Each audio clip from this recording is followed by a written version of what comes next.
Ton piano est bien plus magique que ce que tu penses. Est-ce que tu as remarqué que le piano, c'est pas simplement un instrument de musique?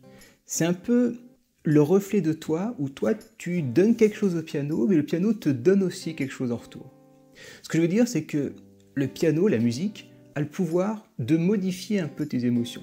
Est-ce que tu as remarqué comme quand tu es joyeux, t'aimes jouer des trucs joyeux, genre du boogie-woogie, du blues, ou quand par exemple t'es pas vraiment dans le mood, tu vas jouer quelque chose d'un peu plus doux, peut-être un peu plus jazz, un peu plus lent, ou par exemple si tu es très excité, si tu es comme une pile, tu vas jouer quelque chose de beaucoup plus épique, de beaucoup plus gonflant, quelque chose...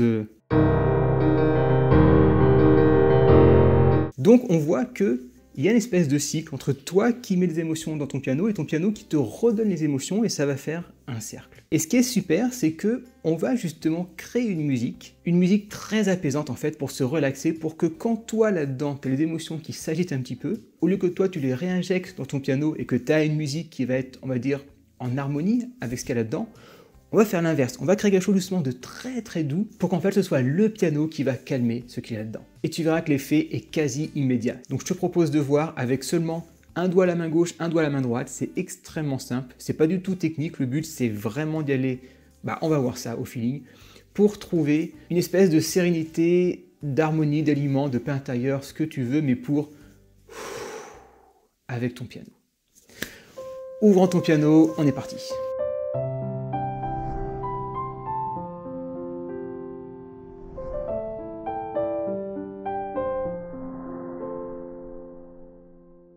Je te montre ça en 3 parties. Première partie, je te montre la main gauche.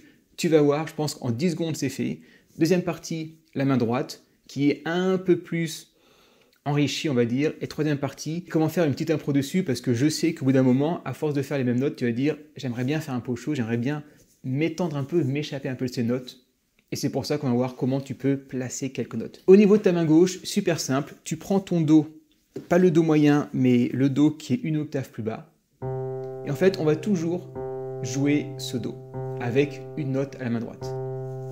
C'est tout pour la main gauche et on en a 7 secondes. Tu peux en profiter pour t'abonner si tu veux recevoir toutes mes vidéos, des vidéos pour apprendre le piano, des vidéos un peu plus originales comme celle-là, des vidéos sur des musiques, des suites d'accords et aussi bien sûr pour comprendre l'improvisation, pour comprendre la structure de la musique. Hop là, 10 secondes, partie numéro 2. Donc c'est cette partie en fait qui va être la plus importante. Tu vas jouer avec ta main gauche, tu peux aussi mettre la pédale sur chaque note, tu vas en fait descendre en commençant par le Do et tu vas descendre simplement ta gamme. Et tu vas le faire de cette façon, de façon très douce, très apaisante et au début tu vas commencer en jouant une note à la main droite avec une note de la main gauche. Ce qui donne ça sur le piano. Tu peux répéter si tu veux.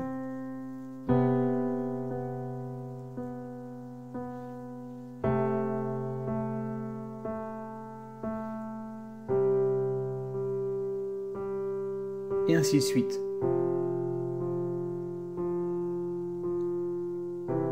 Et ce qui est très intéressant,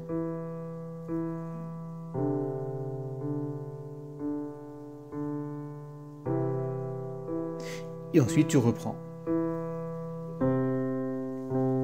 Et ce qui est très intéressant là, ça va vraiment être dans l'écoute de la musique. Tu peux fermer, je te le recommande, fermer les yeux quand tu joues ça.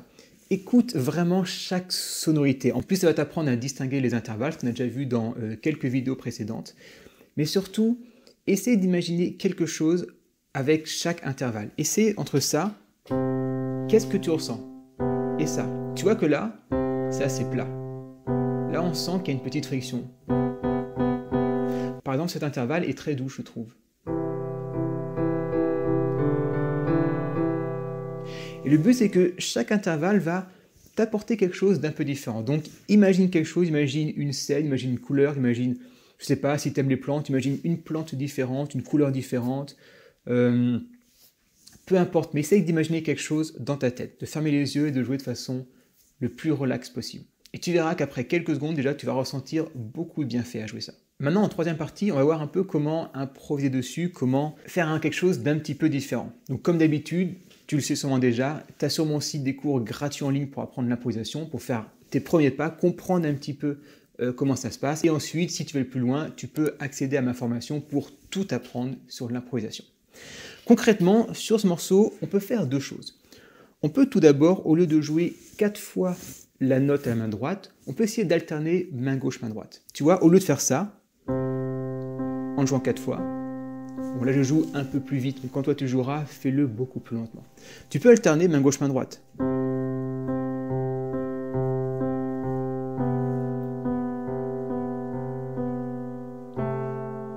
Là on laisse que la main droite, là on alterne avec la main gauche.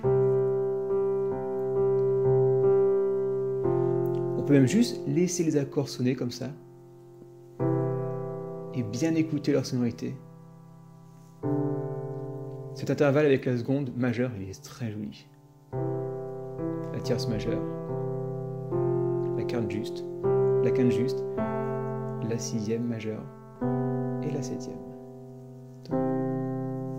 Donc tu peux comme ça un petit peu alterner, ou ce que tu peux faire, c'est essayer de faire des notes de transition avec les notes qu'on a vues à la main droite. C'est-à-dire que là, tu as un Do, tu passes sur le Sol, et ensuite, au lieu de faire un La, tu peux faire le Sol. Par exemple, tu fais...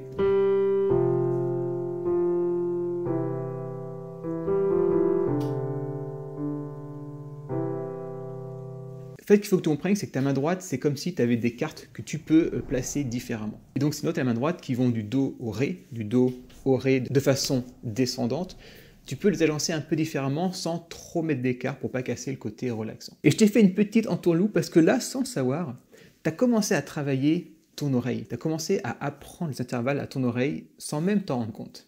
Et oui, je sais. Ce qui est plutôt une bonne nouvelle. Et si tu veux poursuivre un peu ce travail, compléter ton oreille et aller un peu plus loin pour développer ton oreille musicale, je te mets ici une vidéo pour terminer ce que tu as commencé. Tu comprendras quand tu verras la vidéo. Tu as tous les liens en description et je te souhaite une excellente journée.